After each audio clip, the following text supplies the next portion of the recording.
अस्सलाम वालेकुम मेरे बहुत मोहतरम सामईन। जनाब सैयद सरफराज अहमद शाह साहब की रूहानी गुफ्तगू कल हम आपके साथ शेयर कर रहे थे। टॉपिक राह सलूक में गाइड की अहमियत, किताब फ़कीर नगरी। और इसमें शाह साहब फरमा रहे थे कि जब वो कभी भी टूर पे जाया करते थे शहर से बाहर, तो देखते थे कि उनके ड्राइंग रूम के कारपेट पे जैसे बैल यूरिनेट करता है, इस तरह की लाइनें पड़ जाती थी और बहुत स्मेल आया करती थी।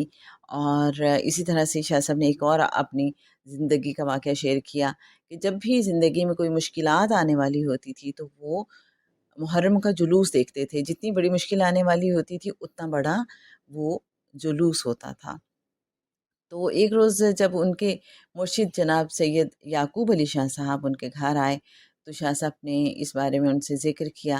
तो बड़े शाह साहब यानी सैयद याकूब अली शाह साहब ने फरमाया कि आपका ये जो घर है, इसकी बुनियादों में जिन्नात रहते हैं, और जब आप यहाँ पे नहीं होते तो उन्हें मौका मिल जाता है और वो ज़्यादा तंग करते हैं।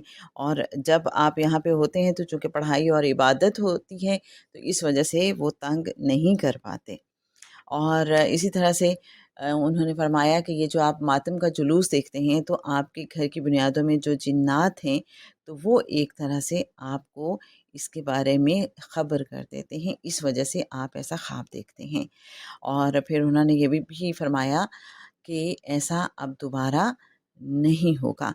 और शाह साहब ने इसमें ख़ास तौर पे ये ज़िक्र किया कि मेरी ज़िंदगी में जब भी कोई मुश्किल आई, तो मैं कभी भी कहीं किसी आमिल या पीर के पास भागा-भागा नहीं गया कि अब मैं क्या करूँ?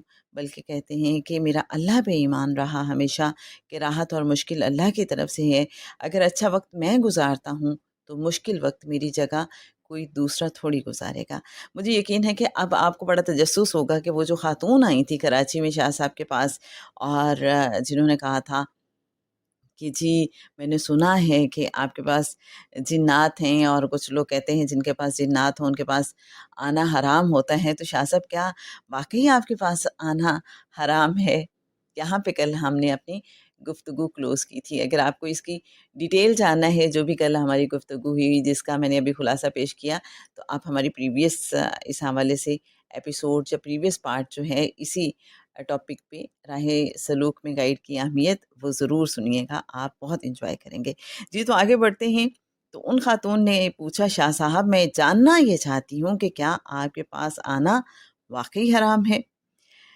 शाह साहब फरमाते हैं कि चूँकि सवाल मेरी ज़ात से मुताल्लिक था, इसलिए ऑब्वियसली इसका जवाब बड़ा सीधा-सा था। बीबी, बिल्कुल हराम है, आपको नहीं आना चाहिए। मेरे इस जवाब पर उन खातून ने कहा, चलिए मान लिया कि हराम है, नहीं आना चाहिए मुझे यहाँ, लेकिन ये तो बता दीजिए कि जिन्नात से जो गुफ्तगू सुनकर आप हमें बताते हैं वो कैसे सुनते हैं? मैंने कहा, चूँकि अब इल्म से मुताल्लिक सवाल आपने कर दिया है, इसलिए दुआ के बाद मैं आपको इस सवाल का जवाब दूँगा। उन खातून ने बाहर जाकर दूसरे लोगों को भी बता दिया। यूँ काफ़ी लोग दुआ के बाद भी वहाँ मौजूद थे। मैंने उन्हें एक्सप्लेन किया कि ये बात तयशुदा है कि मेरे पास आना हराम है। आप मेरे पास तशरीफ़ ना लाइए, लेकिन आपके सवाल का जो इल्मी पहलू है वो मैं वाज़ेह कर देता हूँ कि सिस्टम कैसे काम करता है। दुआ के बारे में कोई भी स्टेटमेंट देने से पहले हमें ये देखना होगा कि जिस आदमी के पास आप दुआ के लिए गए, वो आपको मुस्तक़बिल की ख़बर दे रहा है या आपके लिए दुआ कर रहा है। अगर उसने दुआ की है और इसके बाद आपसे कह रहा है जाओ अल्लाह आपका ये काम कर देगा, तो इसमें कोई क़बाहत नहीं। लेकिन अगर वो आपको मुस्तक़बिल की ख़बर दे रहा है, तो इससे अल्लाह ताला ने मना फ़रमाया है। इसको मानने से इनकार कर दीजिए, क्योंकि मुस्तक़बिल की पेशगोइयाँ करवाना और किसी नजूमी के पास जाकर मुस्तक़बिल का हाल जानना गलत है। इससे मना फरमाया गया है। अगर वो शख्स आपके वसी रिज़्क़ के लिए अल्लाह के हुज़ूर दुआ कर रहा है, तो हो सकता है कि उसके दुआ करने का अंदाज़ ये हो कि चूँकि उसको अपने रब ताला पर बहुत भरोसा है, और इस भरोसे की बुनियाद पर वो आपसे कहे, जाओ अल्लाह तुम्हें बहुत रिज़्क़ अता फ़रमाएगा। دعا کے اس انداز کے پیچھے اپنے رب تعالیٰ پر بے پناہ اعتماد اور یقین پوشیدہ ہے۔ یہ بھی ممکن ہے کہ صاحب دعا یہ کہنے کی بجائے اللہ تمہیں بہت رزق عطا فرمائے، یوں کہتے جاؤ میاں، اللہ تمہیں بہت رزق عطا فرما دے گا۔ یہ بھی دعا کا ایک طریقہ ہے۔ اس کا ایک پہلو یہ بھی ہو سکتا ہے کہ دعا کرنے والے شخص کو دعا کی کنفرمیشن مل رہی ہے، وہ دعا کر رہا ہے اللہ تعالیٰ کے حضور، تیرا یہ بندہ مشکل میں ہے اور میرے پاس آیا ہے، تو اس پر اپنی رحمت نازل فرما دے، اس پر رزق وسیع فرما دے۔ دعا کے بعد اس صاحب دعا کو چونکہ قبولیت کا اشارہ مل رہا ہوتا ہے، اس لیے وہ آپ سے کہتا ہے کہ بے فکر ہو کر جائیے، اللہ تعالیٰ جلد ہی آپ کو وسیع رزق عطا فرمائے گا۔ ایسی دعا کی کسی صورت ممانعت نہیں۔ دعا کروانا آپ صلی اللہ علیہ وآلہ وسلم اور صحابہ سے ثابت ہے۔ صحابہ کرام نے مختلف کاموں کے سلسلے میں آپ صلی اللہ علیہ وآلہ وسلم سے دعا کروائی ہے۔ دعا کے سلسلے میں یہ واضح کر دوں کہ اس کے کئی مدارج ہیں۔